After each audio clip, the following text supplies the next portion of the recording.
por mais fantásticas que sejam, provém de um espírito de elevado gabarito intelectual e moral. Seu engano é evidente a todos, menos a ele próprio, que segue, fascinado e servil, o espírito que se apoderou sutilmente de sua mente. Na subjugação, Kardec distingue dois aspectos, o moral e o corporal.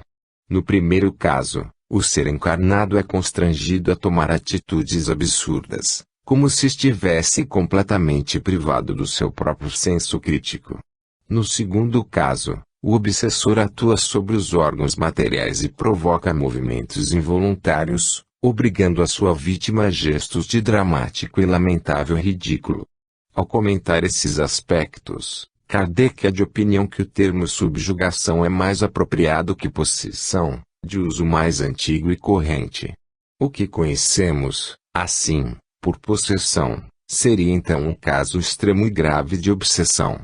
O codificador justifica a sua escolha, informando que a possessão implicaria admitir a existência de seres criados para o mal e perpetuamente voltados para o mal, o que não existe, pois todos são suscetíveis de progresso espiritual.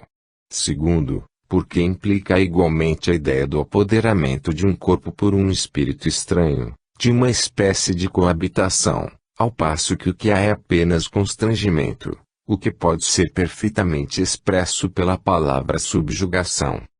Ao reexaminar, porém, o assunto, em A Gênese, talvez por uma questão de clareza didática, ele preferiu os termos mais usuais, chamando a obsessão de ação persistente que um espírito mau exerce sobre um indivíduo, enquanto que na possessão, em vez de agir exteriormente, o espírito atuante se substitui, por assim dizer, ao espírito encarnado, toma-lhe o corpo para domicílio, sem que este, no entanto, seja abandonado pelo seu dono, pois que isso só se pode dar pela morte. A possessão, conseguintemente, é sempre temporária e intermitente, porque um espírito desencarnado não pode tomar definitivamente o lugar de um encarnado, pela razão de que a união molecular do perispírito e do corpo só se pode operar no momento da concepção. Ensina Kardec que, na obsessão grave, o obsidiado fica envolto e impregnado de fluidos perniciosos que cumpre dispersar pela aplicação de um fluido melhor, ou seja, por processos magnéticos, através de passes, por exemplo. Nem sempre, porém, adverte Kardec basta esta ação mecânica, cumpre, sobretudo, atuar sobre o ser inteligente, destaque no original, ao qual é preciso se possua o direito de falar com a autoridade que, entretanto, faleça quem não tenha superioridade moral. Quanto maior esta for, tanto maior também será aquela. Eu acrescento.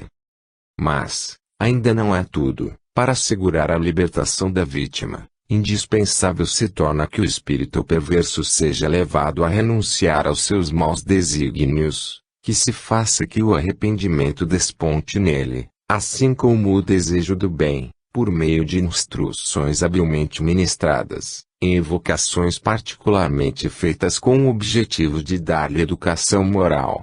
Pode-se então ter a grata satisfação de libertar um encarnado e de converter um espírito imperfeito. Informa ainda Kardec, ao encerrar suas observações, ao entanto as obsessões como as possessões apresentam, não raro, características epidêmicas, ou seja, coletivas, alcançando simultaneamente uma quantidade de pessoas numa mesma comunidade. Veremos isto no livro de Osterreich. Creio que com esse mínimo de noção acerca de como o Espiritismo encara o problema, podemos passar à frente. Osterreich dividiu o seu livro em duas partes, a primeira para cuidar da natureza dos estados de possessão, reservando a segunda para um extenso e minucioso relato histórico a que chamou Distribuição da Possessão e sua importância do ponto de vista da psicologia religiosa. Depois da conclusão, apresenta um apêndice sobre a parapsicologia. A intenção revelada no prefácio é a de oferecer aos filósofos a oportunidade de uma abordagem nova aos problemas suscitados pelo fenômeno. Seu ponto de partida são as repetidas referências dos evangelistas à possessão, das quais escolheu algumas, como em Marcos 5:2-10, o possesso de Gerasa, Marcos 1:23-27 e 9:17-27, Mateus 12:22, Lucas 13:10-13, Atos 19:13-16 e vários outros, bem como narrativas dos mesmos episódios nos diferentes evangelistas.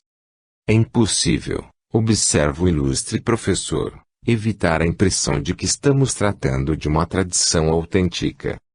Fenômenos idênticos são relatados igualmente por inúmeros autores leigos através dos tempos, o que empresta aos fatos observados uma aura de veracidade que seria impossível deixar de admitir, como assinala o autor. Luciano, nascido no ano 125 de nossa era, descreve um cidadão que praticava profissionalmente a forma de exorcismo então conhecida. Era um sírio que dialogava inteligentemente com o espírito possessor, perguntando-lhe como havia entrado no corpo. O paciente, escreve Luciano em O Amante da Mentira, permanece silencioso, mas o demônio responde em grego ou em línguas bárbaras e diz quem é ele, de onde vem e como entrou no corpo do homem. Este é o momento escolhido para conjurá-lo a retirar-se. Se ele resiste, o sírio o ameaça e finalmente o expulsa. Um certo Flávio Philostratus, na biografia que escreveu de Apolônio de Tiana, conta um episódio de possessão e um curioso exorcismo. Uma senhora apresentou-lhe o filho possesso, explicando que o demônio gostava dele porque tinha uma aparência muito agradável e acrescentou: ele, o suposto demônio, não lhe permite o uso de sua própria razão, impedindo-o de ir à escola, de aprender a manejar o arco e a flecha e até mesmo de permanecer em casa. Leva-o para lugares ermos. O menino não tem nem mesmo sua própria voz, emite sons graves e profundos como os de um homem adulto. Os olhos pelos quais ele vê não são os seus. Mais adiante, a mulher informa ao sábio que de suas conversas com o possessor este informou, pela boca de seu filho, que era o espírito de um homem morto na guerra que muito sofria com as saudades de sua esposa. Além do mais, a ingrata traíra impiedosamente sua memória 3 dias após sua morte, casando-se novamente. Havia mesmo tentado uma barganha com a mãe do menino. Se ela não o denunciasse, ele faria muitos benefícios ao jovem, de quem muito gostava. Cedo, porém, ela descobriu que suas promessas eram enganadoras e que o possessor continuava a agir com leviandade e egoísmo. Como o menino se recusara a ir ver o sábio, Apolônio de Tiana entregou à mulher uma carta contendo as mais terríveis ameaças ao demônio. Não ficamos sabendo se o espírito levou a sério as ameaças. Cirilo de Jerusalém, autor cristão do século IV, também tinha noção exata do fenômeno da possessão, descontada naturalmente a sua crença de que o possessor era o próprio demônio. Sua presença é das mais cruéis e opressivas, a mente fica obscurecida, seu ataque é também uma injustiça e uma usurpação de recursos alheios. Pois ele usa tiraniamente o corpo dos outros e seus instrumentos como se fossem de seu próprio domínio, atira no chão os que estão de pé, perverte a língua e contorce os lábios. Imerge espuma em lugar de palavras, o homem fica envolto em trevas, seus olhos estão abertos e contudo sua alma não vê através deles e o miserável estremece convulsivamente até morrer. Relato quase idêntico faz Zeno de Verona, morto pelo ano 375 da nossa era. Descreve a terrível cena da possessão, acrescentando que o possessor informa acerca de seu sexo, o momento e lugar onde entrou na pessoa, diz o seu nome e a data da sua morte. Este escritor não chama o possessor de demônio, como muitos, e sim de espírito impuro. Um texto recolhido por Kerner refere-se a um caso do século XVI. Uma jovem apresentou os sinais característicos da possessão. Muitos sacerdotes foram falar com ela, tanto os do lugar como das vizinhanças, mas a todos o diabo replicou com um desprezo que cedia todos os limites e, quando questionado acerca de Jesus, respondeu com tal desprezo que impossível é reproduzir. Outra narrativa do século XVIII historia um caso também tratado por um sacerdote que dialogou com o demônio, mas sem grande sucesso. A despeito de que a possessa uma vez mais recuperou sua razão naquela oportunidade sem se lembrar do que havia Satanás falado por sua boca, ele não a deixou por longo tempo em paz depois que eu parti, atormentou-a tanto quanto antes. Osterreich encerra a narrativa desses e de outros episódios admitindo francamente que a concepção psicológica da possessão ainda é bem pouco conhecida. Realmente o é, para aqueles que desconhecem ou recusam os ensinamentos e as experiências acumuladas pela prática espírita há mais de 100 anos. Ao examinar as fontes da possessão, o ilustre professor tem oportunidade de enunciar de passagem uma das suas teorias prediletas, depois de confirmar que a possessão tem sido um fenômeno abundante na história das religiões, desaparece ou recua para as sombras, sempre que prevalece um elevado grau de civilização. Lamento discordar do eminente autor. O que acontece é que as sociedades primitivas, a despeito de toda a generalizada ausência de cultura, tal como entendamos modernamente esse termo, sempre demonstraram um conhecimento bastante realista do fenômeno da possessão, tanto quanto da sobrevivência do espírito e até da reencarnação, ao passo que, na sociedade moderna, uma porção de nomes sofisticados e científicos foram inventados para rotular e mascarar legítimos casos de possessão, como esquizofrenia, psicose, neurose, fuga, dissociação, dupla ou múltipla personalidade, etc. Isso não quer dizer, porém, que a possessão deixou de ocorrer somente porque o homem se civilizou. Compulsando os impressionantes levantamentos estatísticos mundiais, diríamos até que, ao contrário, a interferência dos espíritos desencarnados, através da obsessão e da possessão, é cada vez mais ativa, dominadora e vigorosa. Dado que, vivendo numa época de tensões insuportáveis e desorientação moral e filosófica, nunca esteve o homem tão facilmente à mercê dos desencarnados igualmente desorientados e confusos. Em rápido exame crítico das fontes de referência, Osterreich admite que os relatos mais interessantes e pormenorizados vêm precisamente de autores que acreditam na realidade da possessão e quando combinam observação exata com boa capacidade descritiva, o material pode ser bem utilizado, a despeito do ponto de vista dos autores. O grifo é meu, evidentemente. Quis apenas destacar o fato de que, sem querer, o ilustre professor reconhece implicitamente que tem melhor visão do fenômeno aqueles que o interpretam como ação de uma entidade estranha ao possesso. Luiz J. Rodrigues, no seu livro God Bless the Devil, edição Bookman, 1961, observa que está mais perto da realidade aquele que encara a possessão como invasão da personalidade pelo demônio do que aquele que insiste em situar o fenômeno no quadro clínico de origem interna, caracterizando-o como distúrbio psíquico inteiramente livre de influência externa direta. O demônio seria, pelo menos, uma personalidade estranha ao do possesso e, ao tratar o fenômeno como tal, há muito mais chance de êxito do que se apenas o considerarmos como doença mental originada no próprio paciente. Aliás, o professor Osterreich inicia o segundo capítulo de sua obra, ao estudar os sinais externos da possessão, com a afirmativa de que a primeira e mais notável característica é de que o organismo do paciente parece invadido por uma nova personalidade e é governado por uma alma estranha.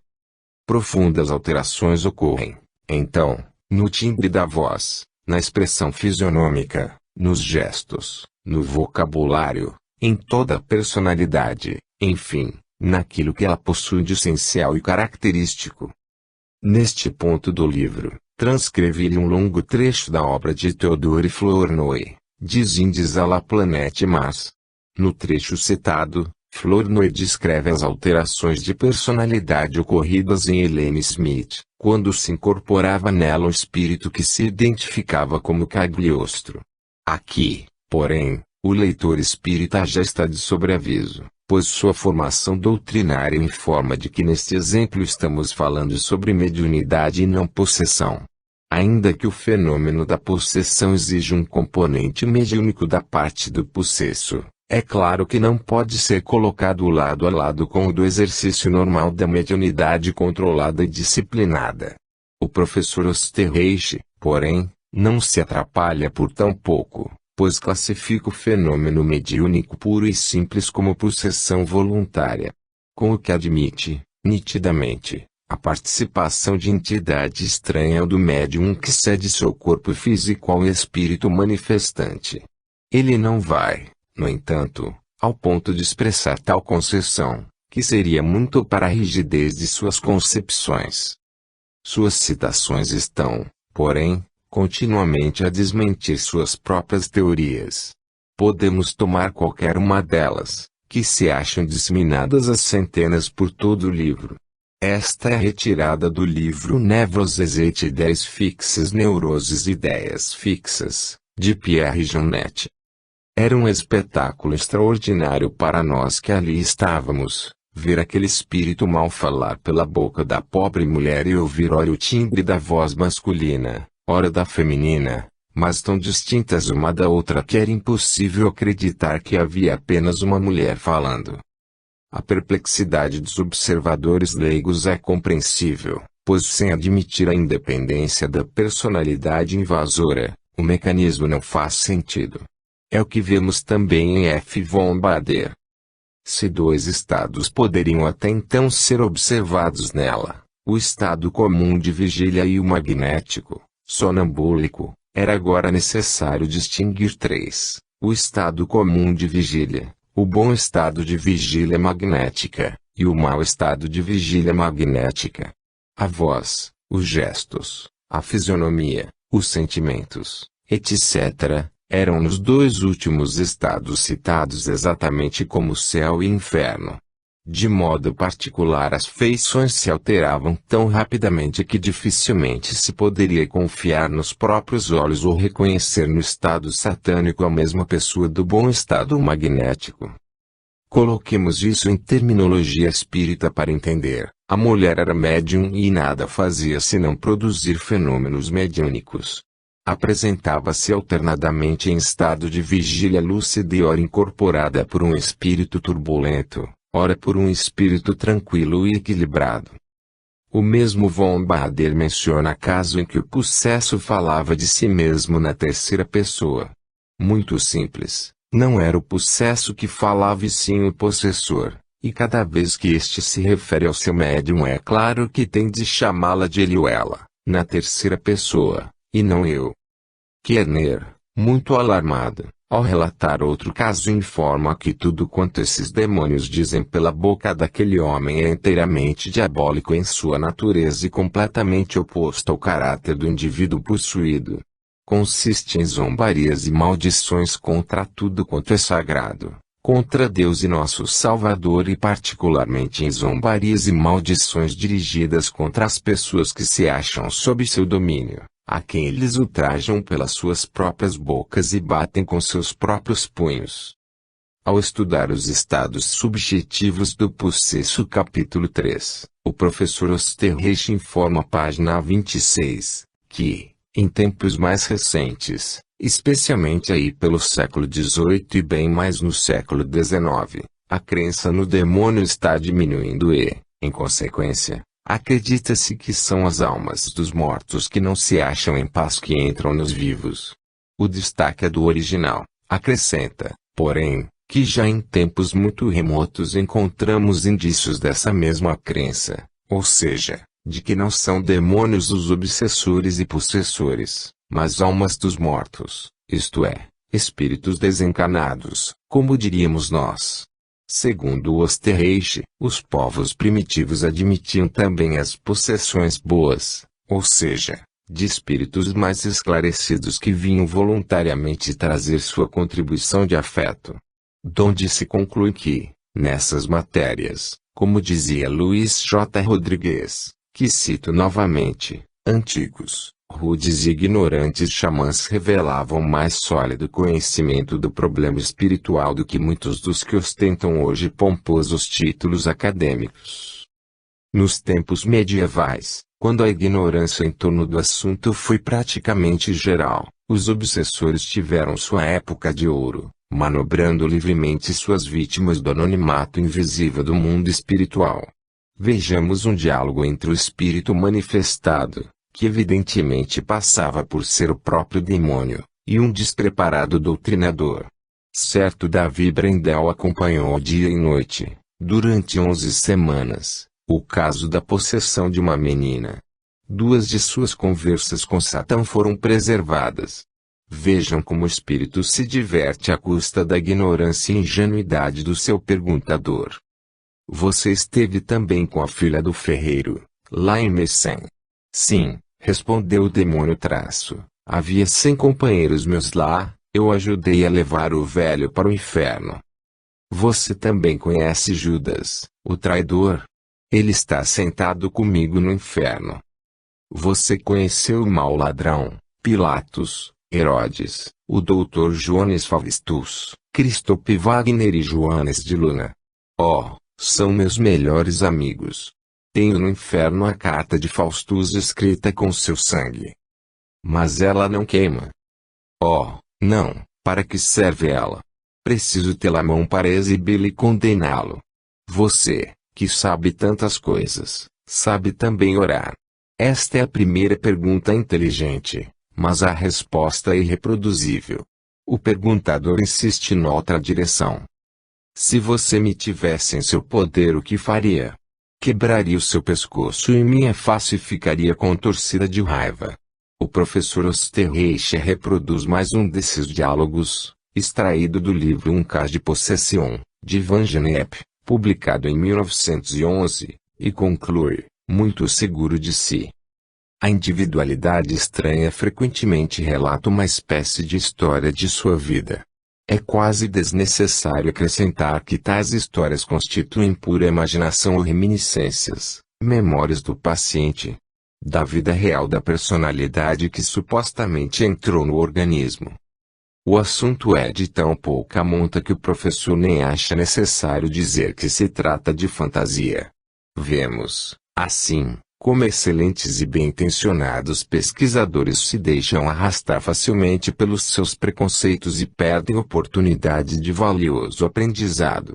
Observações de grande interesse ficam soltas pelo texto como se flutuassem desligadas do verdadeiro contexto do estudo. Como estas, por exemplo, a de que os espíritos possessores são sempre idênticos em admitirem que fizeram algo errado, ou seja, que cometeram crimes, os lapsos de memória, pois, ao despertar, o possesso não se lembra do que se passou enquanto esteve entregue à personalidade invasora, ou ainda o fato de que quase sempre o possesso fala e age de olhos fechados, característica da mediunidade na grande maioria dos sensitivos tomados, movimentos desordenados nas manifestações mais violentas, e outros tantos, como, ainda, o fato de que no estado de possessão a vítima somente se refere a si mesma na terceira pessoa.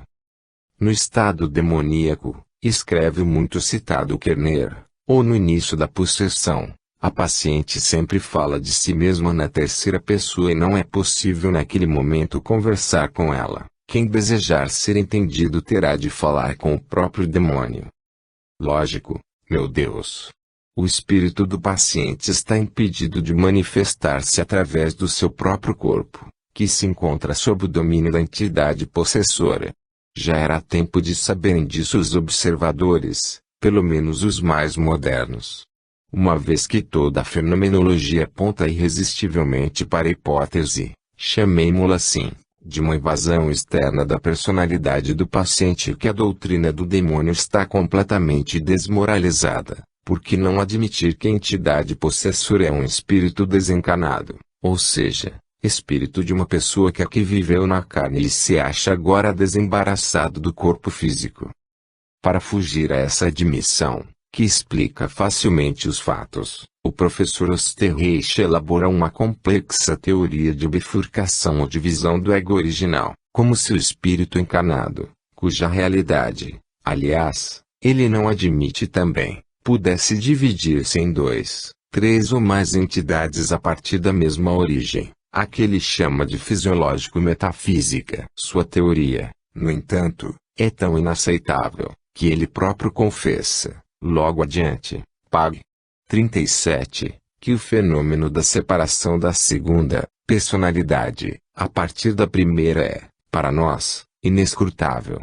Seria mesmo, na realidade, prossegue ele duplamente incompreensível, em primeiro lugar porque escapa inteiramente ao nosso conhecimento e, em segundo lugar, porque, tanto quanto sabemos, a primeira personalidade nada tem com isso. O fenômeno é incompreensível para o eminente autor porque, tomando as analogias no plano físico, a confusão é total, pois quando uma célula se desdobra em duas, a primitiva deixa de existir, ao passo que, no fenômeno que ele deseja classificar como divisão da personalidade, a primitiva continua a existir com todas as suas características, ignorando a existência da outra, a não ser que lhe o digam. Daí conclui o professor, algo desalentado, mas profundamente honesto. Tocamos aqui deliberadamente um ponto em que a hipótese da divisão entra em contradição com a lógica. Qual a saída? Acha o professor que tem a explicação. A nova personalidade manifestante traria consigo uma quantidade de ideias inatas e acrescenta. Nem tudo que ela diz será baseado na sua própria experiência, ela saberia inúmeras coisas sem tê-las experimentado e teria comando da linguagem, além de numerosas capacidades complexas sem nenhum aprendizado. Surpreendente afirmativa essa de um cientista e pesquisador tão sério que, para fugir a qualquer preço de hipótese espiritual da possessão, apresenta-se com uma teoria fantástica e lógica de que somos capazes de aprender coisas sem ter aprendido. É difícil, porém, enquadrar os fenômenos que ele próprio reproduz, das suas fontes, na sua complexa e vulnerável teoria. Alguns desses pacientes, escreve Kerner, quando o demônio se manifesta e começa a falar por eles, fecham os olhos e perdem a consciência, tal como no sono magnético, o demônio então fala por suas bocas sem que eles o saibam. Com outros, os olhos permanecem abertos e a consciência é lúcida, mas o paciente é incapaz de resistir, mesmo com toda a força de sua mente, à voz que fala nele. Ele ouve a si mesmo expressar-se como se fosse outra e estranha individualidade alojada nele, mas fora de seu controle. Vemos aqui a mediunidade chamada inconsciente e a consciente. O fenômeno é sempre o mesmo e só em termos de doutrina espírita podemos entendê-lo e explicá-lo. A moça retém a consciência enquanto a voz fala, escreve outro observador meticuloso e atento, por nome Schemeier mas não pode evitá-lo. Mesmo tentando com toda a sua vontade, ela ouvia a voz ressoar externamente como a de um indivíduo estranho, alojado dentro dela, sem que estivesse em condições de controlá-lo ou fazer qualquer coisa. A despeito de tudo isso, o professor insiste, à página 47, que uma análise mais exata revela que os estados mentais, aparentemente pertencentes a um segundo ego, são realmente parte do indivíduo original. E estamos conversados. É a persistente e insustentável doutrina da divisão da personalidade. Quanto ao documentadíssimo e famoso caso de Joana dos Anjos, acha o professor Usterreich que deve ser examinado com grande reserva, porque tem sua gênese numa pessoa altamente histérica e de moral algo frouxa. Este caso, aliás, se presta a observações muito interessantes que esperamos poder fazer sem alongar demais o artigo. Madre Joana deixou um valioso depoimento pessoal na sua autobiografia, além de existirem outras obras e relatos pessoais de autenticidade indiscutível. Descreve ela os estágios iniciais da sua possessão referindo-se a uma perturbação mental que durou cerca de 3 meses. Nesses períodos de perturbação ela perdia a consciência de si mesma. O demônio, diz ela, Obscureceu-me de tal modo que eu mal podia distinguir seus desejos dos meus. Provocou-me, além disso, forte aversão pela minha vocação religiosa.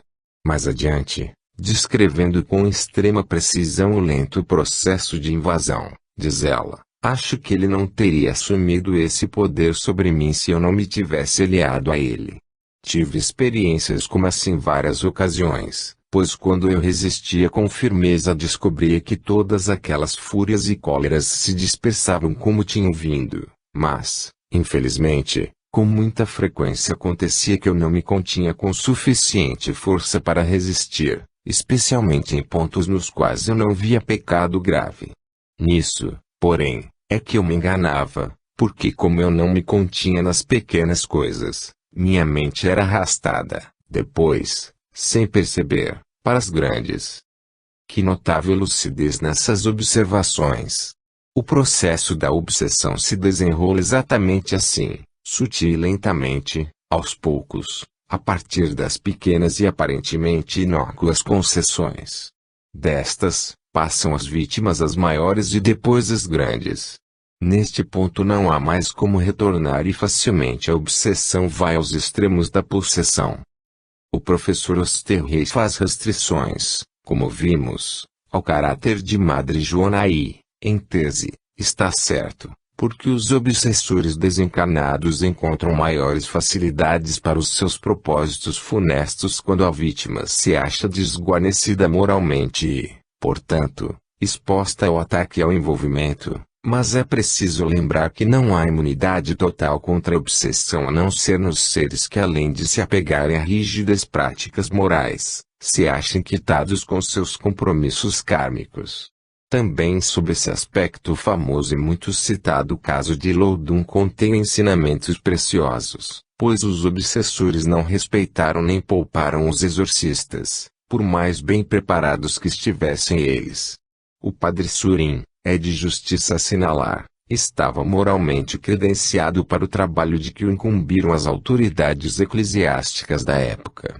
É difícil, porém, a esta distância no tempo, os fatos ocorreram no século XVII, e ante informações incompletas, do ponto de vista espírita, produzir uma análise crítica balanceada da sua posição no caso, a despeito da notável narrativa que ele próprio deixou. Que sabemos, porém, de seus compromissos espirituais ou de suas ligações kármicas com o grupo de freiras implacavelmente assediadas por uma legião de obsessores. No livro que eu muito gostaria de ler, Osterrey vai buscar a transcrição do depoimento do padre Surim. Chama-se a obra Cruel Effets de la Vengeance do Cardinal Richelieu ou Histoire des Diables de Loudun. Ou seja, efeitos cruéis da vingança do Cardeal Richelieu, de autor anônimo que assinou simplesmente Albin. Ao narrar o que poderíamos chamar de sua própria contaminação, diz o padre Surim. As coisas foram tão longe que Deus permitiu, creio que por causa dos meus pecados, o que talvez nunca foi visto na igreja, ou seja, que no exercício de meu ministério, exorcismo, o demônio deixou o corpo da possessa e entrou no meu, me assaltando, confundindo, agitando e perturbando visivelmente, fazendo de mim um endemoninhado por várias horas. Não lhe posso explicar o que acontece dentro de mim nessa ocasião e como esse espírito se une ao meu sem me privar nem da consciência nem da liberdade da minha alma, tornando-se contudo como se fosse um outro eu, tal como se eu tivesse duas almas, uma das quais desalojada de seu corpo e do uso de seus órgãos, assistindo afastada às atividades da outra que se apossou do corpo. Os dois espíritos lutam no mesmo campo que é o corpo e a alma parece dividida. Uma dessas partes fica sujeita a impressões diabólicas e outra com os impulsos que lhes são próprios ou vêm de Deus. Mais adiante, quando desejo, pelo impulso de uma dessas duas almas, fazer o sinal da cruz sobre minha boca, a outra me desvia a mão com grande rapidez e prende meu dedo entre seus dentes, mordendo-me raivosamente. E uma conclusão melancólica e impotente, quando os outros possessos me veem nesse estado, é um prazer assistir ao seu triunfo e como os demônios se divertem dizendo: médico, Cura-te a ti mesmo, sobe agora ao púlpito. Será um belo espetáculo vê-lo pregar depois que ele rolou pelo chão. Em pós-escrito nesse mesmo documento, que é uma carta dirigida a íntimo amigo espiritual, Padre Surim pede preces, das quais se confessa muito necessitado, pois a influência dos possessores já está durando dias inteiros e semanas, durante os quais ele se sente obtuso com relação às coisas do céu, de tal forma que não pode nem recitar a mais conhecida das preces, que é o Pai Nosso. Em seguida, informa: o demônio me disse: hei de privar-te de tudo. Não precisarás nem da tua fé, pois eu o farei um idiota. O obsessor cumpriu implacavelmente suas ameaças. Os tormentos do pobre sacerdote duraram cerca de 25 anos. Não podia mais pregar e nem mesmo conversar. Perdeu a voz durante 7 meses, ficando incapaz de celebrar a missa, ler e escrever e até mesmo vestir-se, enfim, fazer qualquer movimento. Nesse período de aflições inomináveis, nenhum médico conseguiu minorar seus sofrimentos. Ao cabo de mais de 20 anos, segundo o depoimento de Osterreich, Padre Surim livrou-se daquelas aflições, mas caiu em outro estado anormal, que o ilustre professor estuda em profundidade em outro livro seu por nome Fenomenologia des Ich. Fenomenologia do Eu. Do ponto de vista espírita, vemos, portanto, no caso do Padre Surim, o doloroso processo de envolvimento de um exorcista com os espíritos que pretende expulsar com fórmulas canônicas e ritos inadequados. Ele próprio narra, com inegável realismo, a ridícula posição em que os espíritos o colocam, divertindo-se com quem, incapaz de se curar, pretende curar os outros. A técnica espírita tem uma approach inteiramente diferente. O problema não é expulsar o demônio, é dialogar e esclarecer um espírito em grave estado de desequilíbrio, que se apoia no desenvolvimento de seu tenebroso plano de ação vingativa, em fatos e compromissos às vezes remotos no tempo, mas ainda não resolvidos satisfatoriamente. Tais processos se arrastam de século em século, porque não é pela vingança que se parte o círculo vicioso da dor e sim pelo perdão. Na sua terrível cegueira espiritual, os obsessores não percebem que o exercício do perdão é mais do que um mero preceito evangélico, que não tem sentido, infelizmente, para muitos desses espíritos endurecidos, para alcançar a força de um princípio científico no campo da psicologia, dado que o perdão realmente liberta. Sentimos, também, na prática espírita, que é invariavelmente pelo amor frustrado que nos perdemos na treva da dor e é pelo amor reconquistado que adquirimos condições para retomar os caminhos da paz.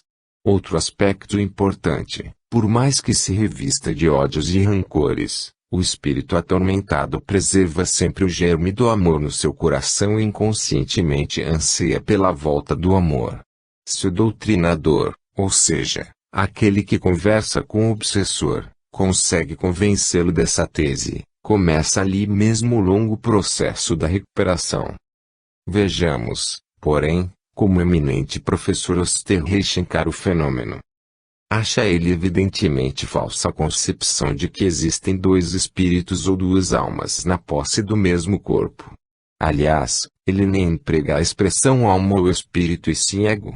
Lamenta ele que esse erro venha sendo cometido sistematicamente por muitos autores, inclusive ele próprio, antes de estudar adequadamente o fenômeno. Nada disso. O que ocorre, segundo o ilustre professor, é que a individualidade, que o padre identifica como a de Satanás, é um novo e complexo estado de si mesmo, tanto quanto sua personalidade original.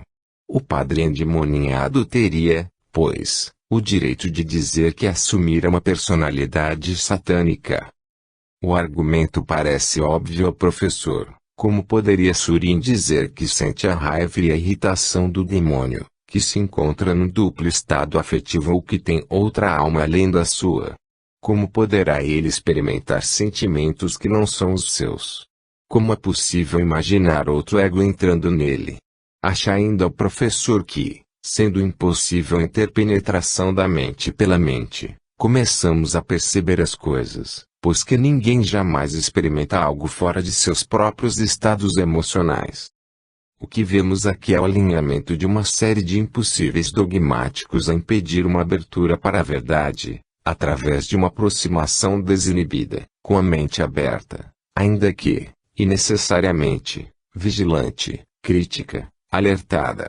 Partindo de impossíveis preconcebidos, daremos inapelavelmente em conclusões que nada explicam, representando apenas mais uma opinião pessoal sobre o assunto em discussão. E isto nunca foi ciência.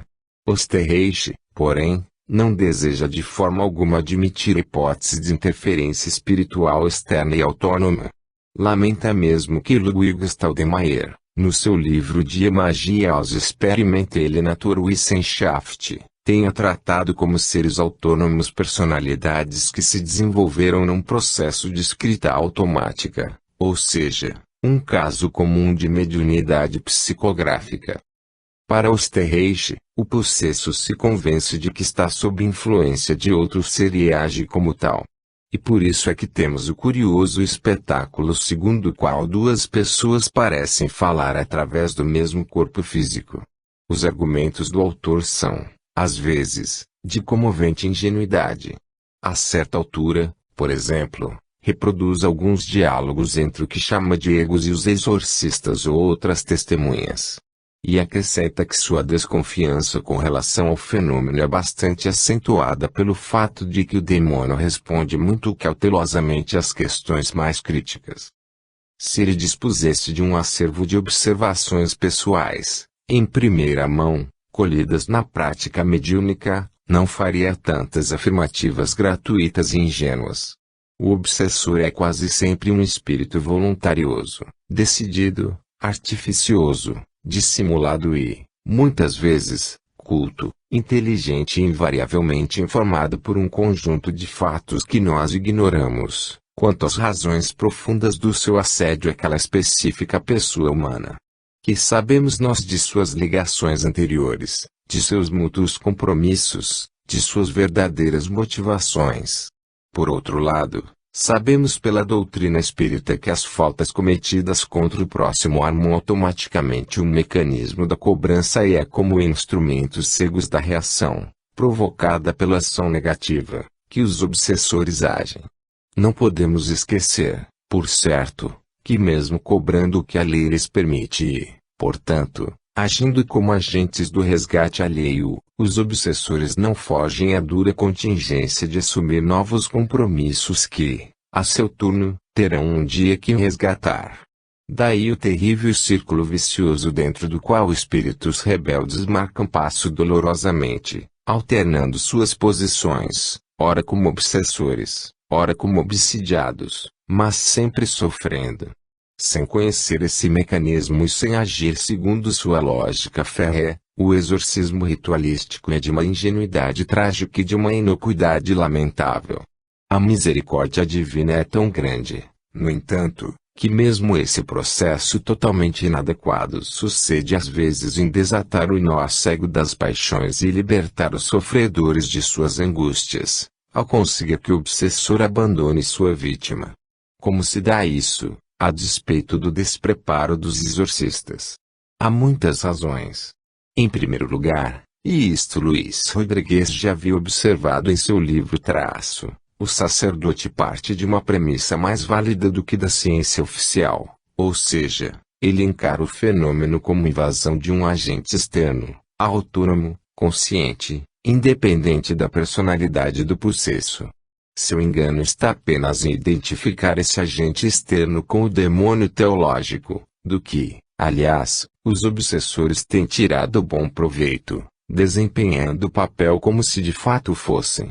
Nessas condições, o diálogo com a personalidade invasora, conduzido por um sacerdote inteligente e, principalmente, de rígidos padrões morais, pode produzir resultados excelentes, porque, por mais que se esforce num terrível jogo de cena, o obsessor, no fundo, respeita a força moral daquele que o enfrenta com paciência e amor. Dificilmente ele cederá pela força bruta ou pelo mero comando de um ritual sem sentido, conduzido numa língua morta que na maioria das vezes ele nem entende. Há ainda outra observação. E a de que, de outras vezes, o sacerdote interfere naquele momento em que a própria lei divina já determinou o fim do processo. Sabemos, ainda, e sempre segundo a doutrina espírita, que há um ponto além do qual a cobrança da falta se torna impraticável, seja por quem for, pela simples razão de que o sofrimento, a renúncia ou o amor já redimiram o culpado. Ainda que o obsessor continue inabalável e irredutível no seu propósito de perseguir e fazer sofrer, a vítima lhe escapa irremediavelmente das mãos. Ninguém paga aquilo que não deve, do contrário, a lei seria injusta. Por conseguinte, quando interrogado a respeito de questões que poderão levar à libertação de sua vítima, o possessor se revela cauteloso e mais dissimulado do que nunca. Todos nós que ao longo dos anos temos frequentado grupos mediúnicos de desobsessão testemunhamos o esforço e habilidade que o chamado doutrinador deve pôr em prática para extrair as informações que lhe permitam montar o quadro das razões antecedentes que levaram os espíritos em tratamento àquele estado de comprometimento e angústia. A imantação do obsessor ao seu monoideísmo parece irredutível, alcança o ponto da mais terrível obstinação. Ele não quer por nada neste mundo abandonar a sua vítima, seu único propósito é vingar-se implacavelmente, esquecido de que ele próprio, fazendo parte integrante daquele círculo vicioso, tornou-se vítima exatamente porque anteriormente também fez vítimas, e que, perseguindo para vingar-se, reabre o círculo. Com isto, arma o dispositivo que virá fatalmente sobre ele com todo o instrumental da dor que vai gerar nova revolta e, assim, indefinidamente. Para fugir, portanto, às óbvias implicações da perfeita autonomia das personalidades envolvidas, Osterreich busca saídas por outros canais, propondo hipóteses que podem ajustar-se a alguns aspectos da questão, mas não às demais ou a todas. Observa, por exemplo, que frequentemente o demônio responde a perguntas que não chegaram a ser enunciadas, ou, por outra, foram apenas pensadas pelos circunstantes. Como é que o professor explica isso? Muito simples, o processo é idêntico àquele que se desdobra quando conversamos mentalmente com alguém em nossa imaginação ou ouvimos responder. No caso da obsessão haveria apenas uma extraordinária exacerbação do fenômeno, que levaria a uma excitação do aparelho vocal, levando-o a uma ação compulsiva. Assim, o fato de que o demônio responde sempre de maneira evasiva e cautelosa às questões delicadas deve ser interpretado, segundo Osterreich, da seguinte maneira: a pessoa imaginária age exatamente como a real, pois, definitivamente, não pode existir uma segunda pessoa e sim uma mera aparência enganadora. E, com isso, está encerrado o assunto e resolvido o problema, na opinião do eminente professor. Aqui precisamos de uma pausa. O livro do Dr. Osterreich é realmente fascinante e contém um acervo preciosíssimo de fatos e de informações. Não podemos ter a pretensão de examiná-lo todo e na profundidade necessária, nos rígidos limites de um artigo. Com todo o trabalho de síntese que tenho procurado desenvolver até este ponto, observo desalentado que apenas chegamos até a página 70 das suas 400. Vamos, pois, sumarizar para concluir, mesmo ao custo de abandonar inúmeras observações de elevado interesse humano, como o caso de Madre Joana dos Anjos. O capítulo 4 do livro é dedicado, segundo informa o título, a gênese e extinção da possessão. É aqui que mais divergimos das ideias e sugestões do professor Osterreich, que desdobra em novos aspectos a sua teoria da divisão da personalidade. Menciona ele, a certa altura, a natureza por assim dizer contagiosa do fenômeno que atinge circunstantes e, com frequência impressionante, os próprios exorcistas. Sacerdotes exorcistas, escreve ele à página 92, estão particularmente expostos a essa infecção e raros são os que têm conseguido escapar completamente. reportando-se ainda ao caso das freiras de Loudun, informa que outros exorcistas, além do padre Surim, foram também atingidos, como os padres Lactance, Tranquilo e Lucas. O primeiro deles morreu em consequência dos sofrimentos impostos pela possessão, depois de ter conseguido expulsar, o termo é altamente inadequado, a meu ver, 3 demônios, ou seja, 3 espíritos da prioresa de Loudun. Acha mesmo Osterreich que o próprio ritual do exorcismo contribui poderosamente para propagar o fenômeno pelo poder de sugestão que contém. Essa observação não tem o valor absoluto que o autor lhe atribui, mas certamente há algo de verdadeiro nisso, no sentido de que as pessoas que assistem ao complicando ritual, evidentemente em atitude de concentração e recolhimento, oferecem condições propícias à incorporação dos espíritos ali presentes, quando possuem em estado latente ou ostensivo faculdades mediúnicas. Por isso, na opinião de Osterreich, o exorcismo é contraparte exata da gênese da possessão e explica. Da mesma maneira que a possessão surge, no homem, da crença de que ele está possesso, contrariamente desaparece, quando o exorcismo é bem sucedido, por meio da crença de que a possessão não subsistirá. A coisa não é tão simples assim, pois não se trata, aqui, como acredita o professor Osterreich, de um fenômeno de autossugestão, que pode ser desfeito por outra sugestão. O próprio autor não parece tão certo da sua doutrina ao afirmar, logo adiante, que a natureza íntima deste efeito de convicção no fenômeno psíquico não é conhecida e não pode ser elucidada. Sempre dogmático e sem aceitar a contribuição da doutrina espírita, ele acha que a coisa não só é desconhecida como não pode ser esclarecida. Mais um dos seus impossíveis.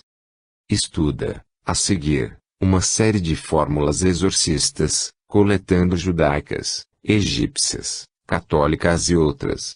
Algumas são estranhíssimas, outras ridículas, como o exorcismo para o leite, a fim de expulsar, sempre a ideia da expulsão, as criaturas malévolas alojadas no líquido traço, todas inócuas, porque o que vale diante do obsessor não são as fórmulas e os ritos, mas a autoridade e o sentimento de quem lhe fala. Descreve os vários recursos, como as ameaças, os gestos, as palavras que o exorcista deve utilizar e lembra o principal exorcismo, do Ritualia Humanum, publicado por ordem do Papa Paulo V, que recomendava, entre outras coisas, abanar a estola do padre em torno do pescoço do possesso e fazer a imposição das mãos, ou seja, o passe magnético. Menciona um caso citado por Eschenmaier em que o exorcista esforçou-se formalmente por converter o demônio, no que estava absolutamente certo, pois na realidade ele está se dirigindo a uma entidade espiritual tão livre e autônoma como qualquer outro ser humano e que precisa ser esclarecida de sua verdadeira posição para poder compreender e não ser expulso sem nenhuma explicação que o convença. Por isso, o próprio Osterreich informa que o sucesso do exorcismo depende da autoridade e do poder de sugestão de quem o pratica. E ainda mais importante, especialmente em períodos religiosos, acrescenta o autor, que o exorcista deva estar, ele próprio, convencido da realidade da possessão, se isto contribuir para fortalecimento de sua fé no exorcismo. Claro. Se mesmo convencido dessa realidade, muitas vezes o exorcista se dá mal, o que podia ele esperar se vai cuidar do caso como de um simples fenômeno de sugestão ou de múltipla personalidade, como querem certos cientistas. A evidência da autonomia da personalidade manifestante é gritante, mas o pior cego ainda é aquele que não quer ver. Não adianta. Em vários casos, a observação é de Osterreich, o demônio impõe condições para abandonar sua vítima, isto é, negocia com o doutrinador, cedendo um pouco em troca de algo que deseje. Por tudo isso, principalmente, e porque suas teorias explicam alguns casos mas não se adaptam a outros, o professor observa aí pela página 107, o exorcismo não é, contudo, eficaz em todos os casos, Mas de modo geral não dispomos ainda de evidência precisa que explique por que a sugestão dá resultado em um caso e não em outro. A segunda parte do livro é um estudo meticuloso da possessão em todos os tempos e em todas as latitudes.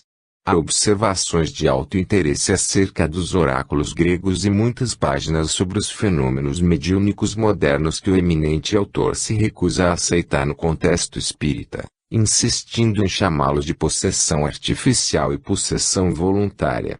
Lamentavelmente não podemos ir até lá sem alongar demais este trabalho, que é apenas uma notícia sobre o livro do Dr. Usterreich. Vamos, pois, concluir. Em suma, a possessão é encarada de três maneiras diferentes quanto à sua gênese e, por conseguinte, é tratada também de três maneiras diferentes. A ortodoxia religiosa, especialmente a católica, considera a possessão como invasão do demônio e trata por meio de um ritual cuidadosamente preparado, com gestos, fórmulas canônicas, orações especiais, mas sempre com a intenção de expulsar o invasor, sem tentar dialogar com ele para esclarecê-lo. Para a ciência oficial, o fenômeno resulta de uma doença mental e o tratamento é conduzido à base de análise ou drogas, ou ambas.